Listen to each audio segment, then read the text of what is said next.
Hey, what is going on, guys? This is Tharshey and welcome back to another video on the channel. Today we're back with another Hunt Showdown video. So it's actually been quite a long time since we've last done one of these, and I think the last one we did was a montage.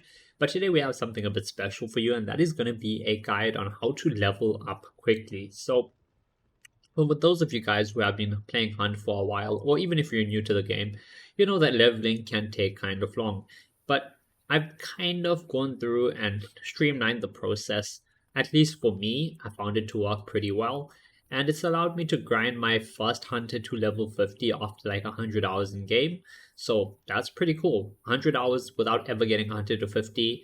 Decided to try this out. It worked amazingly. And now, as you can see on screen, I have my first hunter at level 50.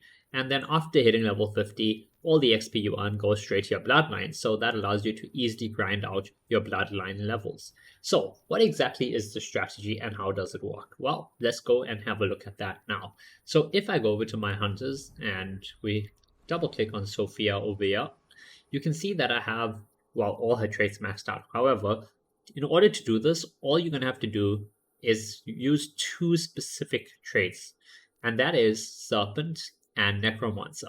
So what you're going to want to do is buy a new hunter, right? Or if you already have a hunter with the traits on, perfect.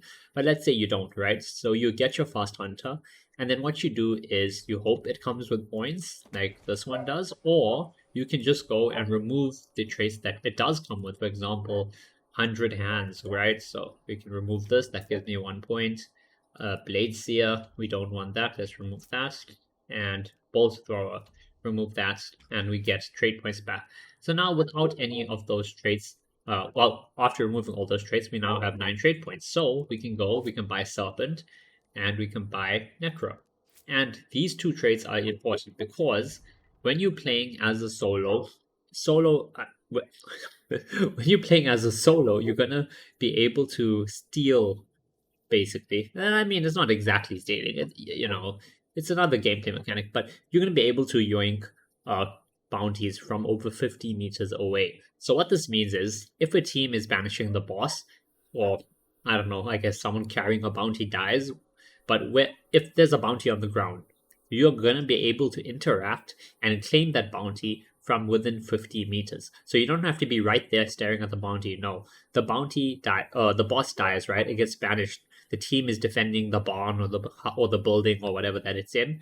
You're 50 meters away. As soon as the banishing finishes, you can go into your dark side and you can immediately go and start grabbing the bounty.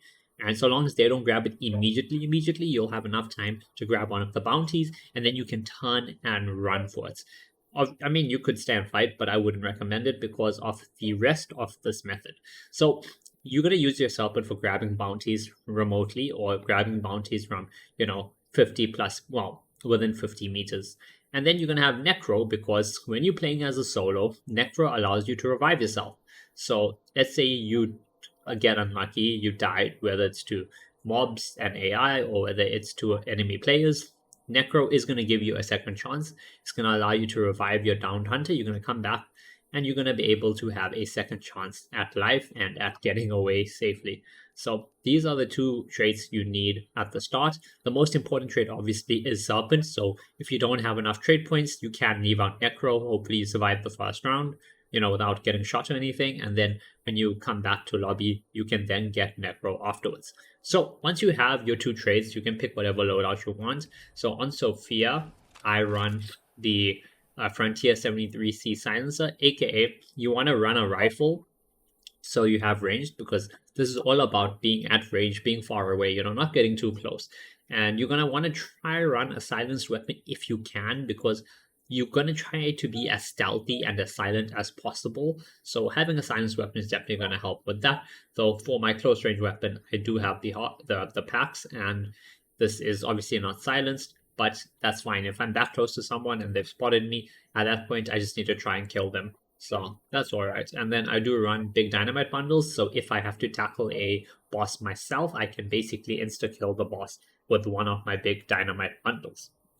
So now that you have your loadout, you have your hunter with your Serpent and Necro traits, what do? Well, it's very simple, right? You go and you play against trios as a solo. So what does that do, right? Playing against trios will give you a plus 600 bonus if you extract with a bounty. So you playing as a solo on a brand new hunter, you just have Serpent, maybe Necro as a trait as well. You have your loadout, you're going in and you are potentially going to be up against teams of trios. There could also be some solos with yours there, but if you get a single bounty token and get out, it's going to give you plus 600 on top of the reward you're already getting.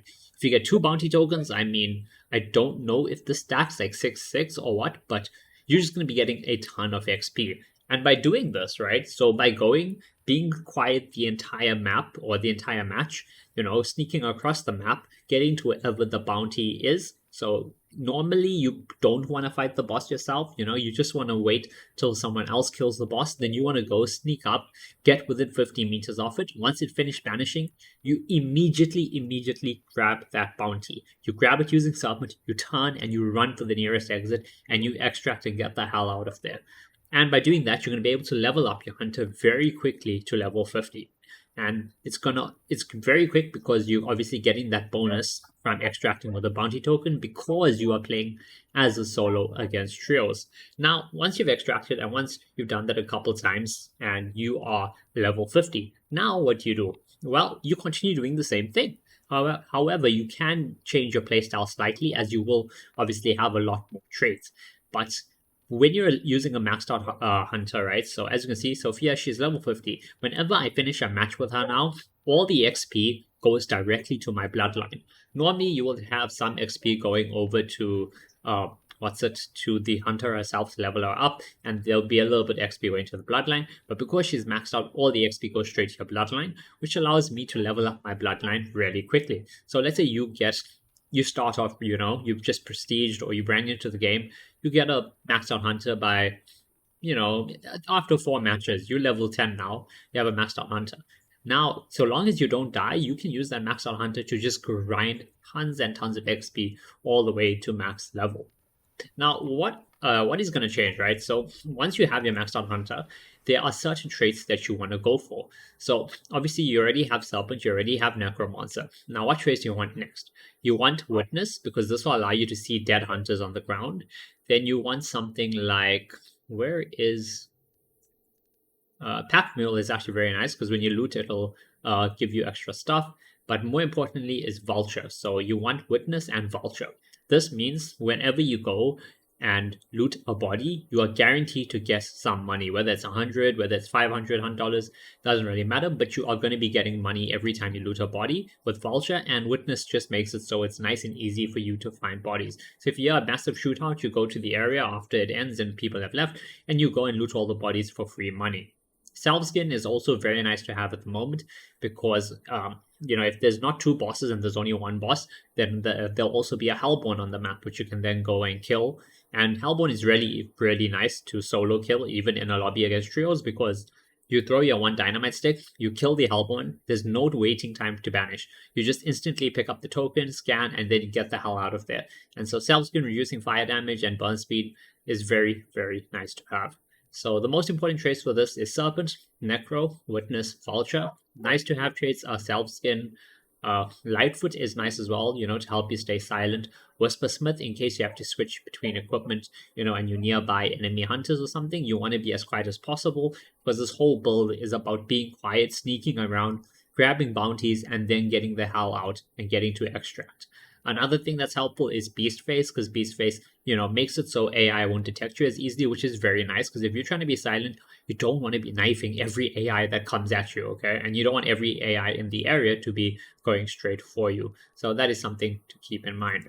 Now, you have your fully kitted out level 50 hunter. You have a really nice loadout. You've gotten all the traits you want, and you've got your hunter is max. Now, you just keep going. You go into a match, you will go loot bodies, any bodies you come across, loot them, because that's free money for you now, so you can actually start making money. You can see I have like nearly 14k. Before this, I had 2k. I couldn't afford a loadout. Like, I was using free loadouts or using very cheap loadouts rather than the one I want, which is I think my main loadout cost a ton. It's like 1.5. It's a Mosin Nagant, it's a Dolch. And if I want to add a second Dolch, then, that's even more cash, plus a spear, plus double dynamite, plus 2 vitality. It becomes very expensive.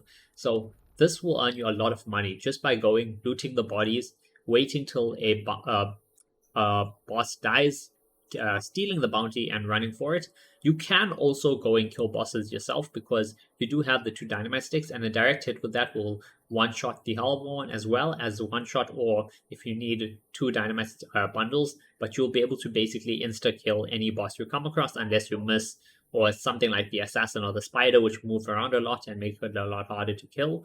But overall, you can one-shot bosses, and you don't want to camp in. So once you kill a boss, right, you don't want to camp inside the building. You want to move away, get within 50 meters of it, but stay hidden. Even if other hunters come across there, don't go fight them. They'll be like, oh, okay, cool. I guess the hunter must have died or something, and they'll just camp there and protect the bounty, thinking it's a free bounty for them.